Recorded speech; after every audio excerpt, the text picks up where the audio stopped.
ზუსტად 101 წლის წინ 1925 წლის 25 იანვარს საკუთარ 25-ე დაბადების დღეზე ბოლშევიკებმა სახალხო პოეტი, ანტისაბჭოთა პარტიზანული მოძრაობის მონაწილე და შეფიცულთა რაზმის წევრი მიხა ხელაშვილი მოკლეს.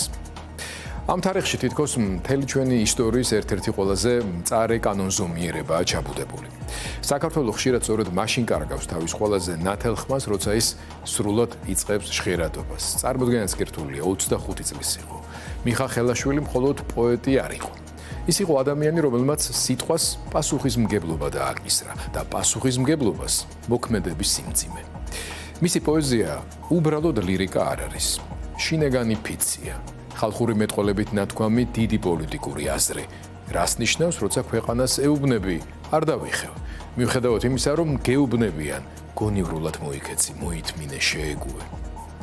დღეს როცა ოკუპაცია ისევ აქ არის, ხან მავთულ ხლართებით, ხან წართმეული მიწით, ხანაც უფრო უხილავი საზღვრებით, რომლებიც ადამიანების, ჩვენი ბევრი ნაცნობის თუ უცნობის შინაგან სამყაროს ყოფს და აორებს.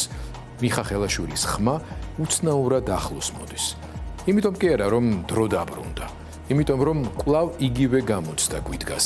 ვინ რაფასად იცავს საკუთარ ღირსებას და ვინ რაფასად თმობს მას, რომ სიმშვიდის ილუზია შეინარჩუნოს. მიხა ხელაშვილი ამ კომფორტის ბუნებრივ მტრად დარჩა.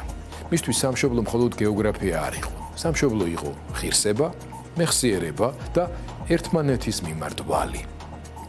სწორედ იმიტომ რომ მისი ამბავი დღესაც არ გვიტოვებს უფლებას ვილაპარაკოთ თავისუფლებაზე, ისე თითქოს ეს დეკორაციაა. თავისუფლება ყოველდღიური არჩევანია. მძიმე, ხანდახან მარტოობით სავსე, მაგრამ ერთადერთი, რომელიც ქვეყანას შიგნიდან კი არ ანგრევს და ყოფს, აერთიანებს. და როცა ზუსტად 101 წლის წინ მოკლულ 25 წლის მიხა ხელაშვილს ვიხსენებთ, საკუთარ თავში ერთ რამეს ვამოწმებთ. დარჩა თუ არა ის ხაზი, რომელიც არ იშლება, ღირსების ხაზი.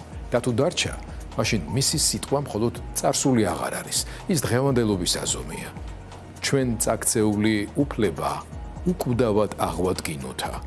ისევ ძველნი ვართ ქართველნი, სულ ყველას ვაგრძნობინოთა.